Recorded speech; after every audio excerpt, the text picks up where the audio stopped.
Following the mid-season finale, the Bellery family struggles with the presumed death of their son, Charles, who was thought to have perished in a car explosion on their privately owned road. In Part 2 of the Tyler Perry series, Kimmy and Angel, two former strippers, search for Kimmy's missing sister. Meanwhile, Beauty in Black continues from where Part 1 left off, with a suspiciously burning vehicle at the scene of a crime. The chaotic conclusion of the previous episodes left one of the Bellery Empire's heirs presumed dead. Episode 9, the first of Part 2, reveals that the dead body found is likely that of another stripper. However, as the plot unfolds, we discover that Charles is actually alive. The story highlights how disposable the lower-class strippers seem in comparison to their wealthier counterparts. Even Kimmy, one of the series' central characters, is written as a one-dimensional cliché. Rather than elevating the struggles of working-class individuals and sex workers, her character is reduced to a caricature.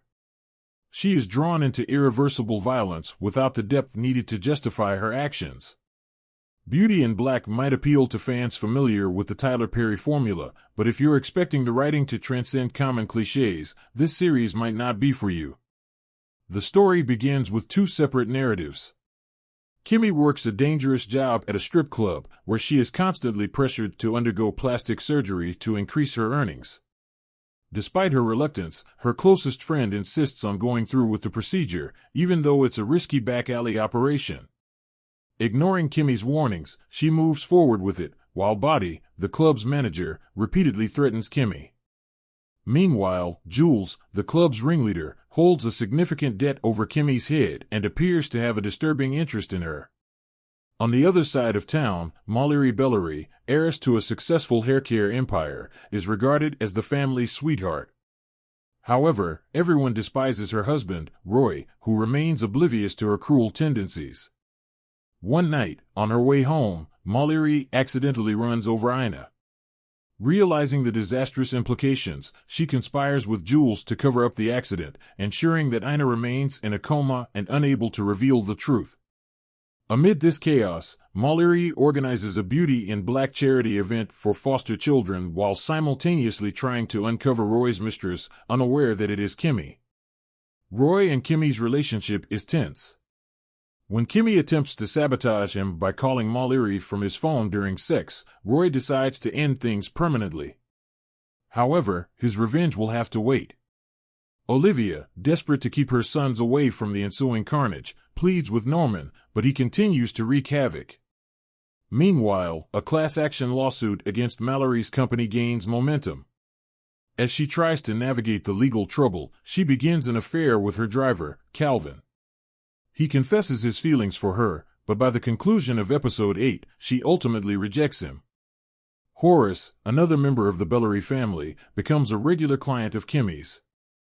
A closeted gay man, he finds himself drawn to Angel. When Kimmy and Angel discover his wealth, they hatch a plan to rob him. However, their scheme takes a shocking turn when a group of masked robbers ambushes them instead. In an unexpected twist, Horace kills all of the attackers. Though Kimmy and Angel deny any involvement, they eventually confess to devising the robbery in a desperate attempt to escape the club life. They also revealed that they were under the control of JW and a corrupt judge who erased their records. Horace, surprisingly, lets them go. Yet, trouble persists. Buddy kidnaps Kimmy's sister, Sylvie. In a fit of rage, Kimmy runs over Buddy, killing him. Meanwhile, Mallory and Roy discover Charles's burning car on their private road. As the family mourns Charles's supposed death, it is revealed that Norman orchestrated the explosion as revenge for his wife's murder. Elsewhere, Horace summons Judge Harold to confront him about his corrupt dealings. Kimmy and Angel manage to rescue Sylvie from Dinda, while Mallory, thrilled that Roy will inherit all of Charles's shares, begins plotting her next move.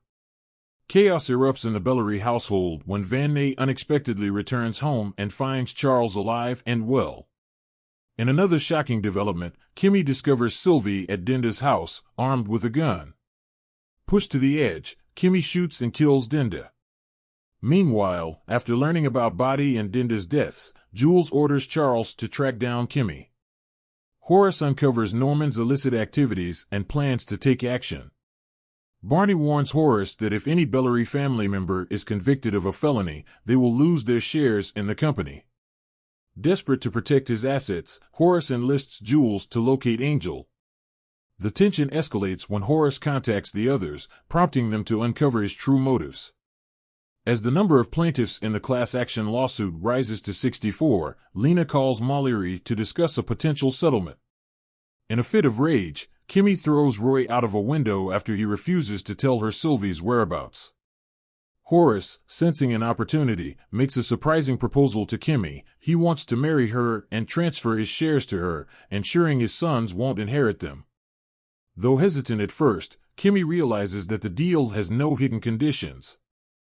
As the series nears its conclusion, shocking events unfold. At the hospital, Horace announces his decision, leaving everyone stunned. The judge and other key players rush to understand why he has summoned them. They soon realize that Kimmy now owns a controlling stake in the Bellary business. In a final twist, Kimmy laughs triumphantly. However, as the series ends, Angel is arrested in the parking lot for a stolen car.